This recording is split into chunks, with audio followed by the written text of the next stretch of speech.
반신천지 대책은 무엇인가?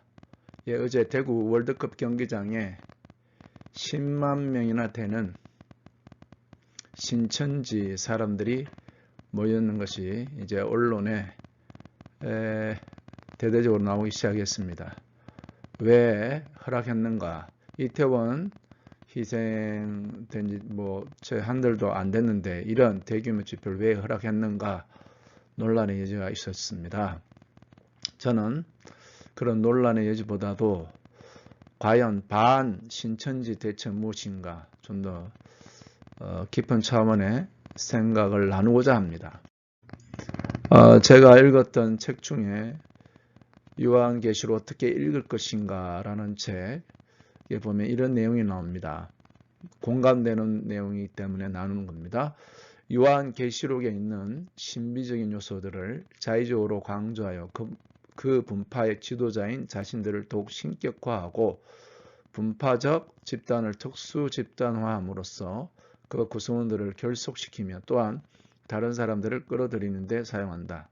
예, 이겁니다. 신천지가 하는 게 두 가지, 크게는 두 가지입니다. 분파의 지도자인 자신들을 더욱 신격화. 신천지에 교주가 있죠. 교주를 신격화합니다. 교주 이만희. 그리고 그 이만희가 뭐라고 말하냐면 이 대언자라고. 이만희가 해석하는 해석을 듣고 말을 들어야 된다. 이렇게 하는 겁니다. 아주 교묘하게 살짝 빗나가고 신격화해 버렸으면 영원히 산다고 이제 80이 넘어서 몸이 안 좋은 걸로 알고 있는데요. 어제 스테디움에 와서 신천지 만세하는 장면이 카메라에 잡혔네요. 분명한 것은 신격화하는 겁니다. 지도자를. 요한계시록에 있는 내용을 자의적으로 강조해서. 그 다음에요. 신천지는 분파적 집단을 특수 집단화함으로써 이렇게 특수 집단화한다. 이게 말하면 신천지가요. 12지파 어제 대구에서 모인 거지 12지파 12지파가 모였는데 10만 명이라 했잖아요. 본래 이들의 요한계시록 7장과 14장에 나오는 14만 4천 명 이들의 목표였습니다. 지금은 이들이 지금 끌어모은 사람 수가 이 수를 넘어간 걸로 나옵니다. 그러나 한동안은 이 수가 이들의 목표였습니다. 이 구성원들을 결속시키고 또 다른 사람들을 끌어모으는데 혈안이 되었었어요. 수를 지파별로 나누어서. 그리고 이들이 바로 이 자격이 되기 위해서 그 자격을 얻기 위해서 성경 시험을 받고요. 또 돈도 갖다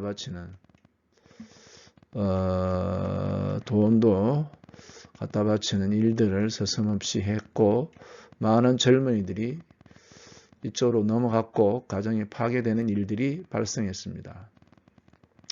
결과의 열매는 반사회적이었죠.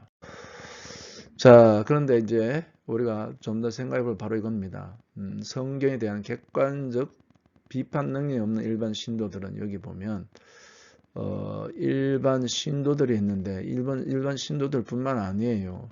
그래서 신천지가 이 전도 전략이 산 옮기는 전략으로 해서 교회 안에 자기들의 이 사람을 심어서 이 사람이 자기들 내용을 가르쳐서 몰래 사람들을 포섭해서 자기들 공부방으로 사람들을 데리고 와서 공부방에서 거의 일주일에 몇 번씩 공부를 해서 이렇게 포섭돼서 넘어간 거예요. 그러니까 여기 보면 비판 능력이 없는 일반 신도들은 이 사람들이 포교 대상이 됐던 겁니다. 저도 그런 이야기들을 알고 있죠. 자, 그런데 그런 엉뚱한 해석들에 무차별적으로 노출됐다. 이게 엉뚱한 해석들에 무차별적으로 노출되어 있다.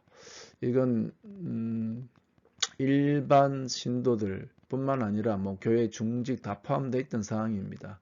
교회조차도 목회자들조차 넘어간 사람도 있으니까요. 엉뚱한 해석 무차별적으로 이게 엉뚱한 해석이라지만 이런 철저히 육하 원칙에 의한 성경에 가르치는 겁니다. 와, 그걸 그걸 비판 능력 없이 받아들이고 일반 신도들이 넘어간 거예요. 그러니까 물론 처음부터 신천지 간 사람도 있겠지만 기존 교회 다니는 사람들이 거기 모이는 10만 명이 대부분 어디에 있던 사람? 기존에 일반적으로 교회 다니는 사람들 거의 대부분은 사실입니다. 뺏긴 거예요. 뺏긴 거. 안타까운 가슴 아픈 일입니다. 저도 목회자의 심정으로 주님 앞에 애통하는 마음을 가지고 있습니다. 자, 그런 예설을 듣고 어떻게 되냐? 고정관념이 형성되면 이 고정관념이라는 게 무슨 거죠? 헤어나오기 힘든 것이 현실이 되었습니다. 헤어나오기 힘든 현실. 자, 그래서 거기에 모인 10여만 명은 교회에서 바로 신천지가 들어와서 사람들을 회유시켜서 공방으로 데려가고 이렇게 했던 겁니다. 그래서 뭐 자기들 과정이 있는갑죠. 말씀 이제 수료한다고 어제 대구 월드컵 경기장에 그렇게 모인 겁니다. 자, 그래서 지금 우리가 반신천지 대체는 과연 무엇인가 여기에 있는 겁니다. 이처럼 오늘날 요한계시록은 불행 요한계시록이에요.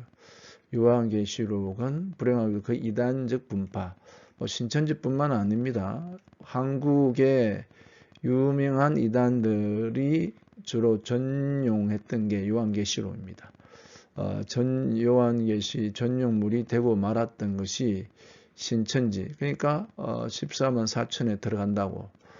14만 4천에 들어가려면 성경 공부를 해서 그 사람이 돼야 되고 돈도 갖다 바쳐야 되고 이건 뭐냐? 사람들에게 종말론적인 상황으로 끌고 간 거죠. 그리고 이 14만 4천이 이 땅을 다스리는 그들이 말한 신천지, 이게 성경에 있는 용어죠. 왕과 제사장, 이 땅의 왕과 제사장이 된다는 계시록에 있는 말씀을 인용한 건데요. 그 모든 것이 어디에서 세였냐? 요한계시록을 그들이 전용물로 한 데 있습니다. 그래 저는 그러면 반신천지 대책의 최고는 바로 뭐냐? 언론에서 반신천지 언론에서 이제는 뭐 왜 허락했냐? 이걸 따져도 아무 소용이 없습니다. 그래서 뭐 대구시장은 종교의 자유인데 어찌할 수 없었다 이렇게 나오죠. 자, 심지어 교회에서 수많은 신도들을 빼앗기는데요. 그 최고의 대책은 바로 이겁니다. 요한계시록을 물이 바다 덮음 같이 읽고 듣고 지키는 데 있습니다. 저도 전도 현장에서 신천지를 만나면 박석홍 목사 요한계시록 강의를 들어보라고 이렇게 뒤통수에 대고 이야기한 적이 있습니다. 저도 이 요한계시록을 몰랐을 때 그들과 대화할 이게 안 되는 거죠. 그러나 지금은 대화할 수가 있습니다만 그러나 그들의 고정관념 때문에 더 이상 이야기 안 됩니다.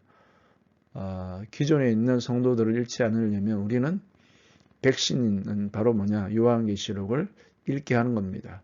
거기에 있는 내용들을 가르치는 겁니다. 거기에 있는 예수 그리스도에 대한 계시, 교회에 대한 계시가 완전히 우리 것이 되면 신천지 그들의 잘못된 가르침에 빠지지 않습니다. 오늘은 반신천지 대책 과연 무엇일까? 그것은 요한계시록을 우리가 읽고 듣고 지키는 것이 보편화되는 데가 있습니다. 그날 위해서 달려갈 것입니다.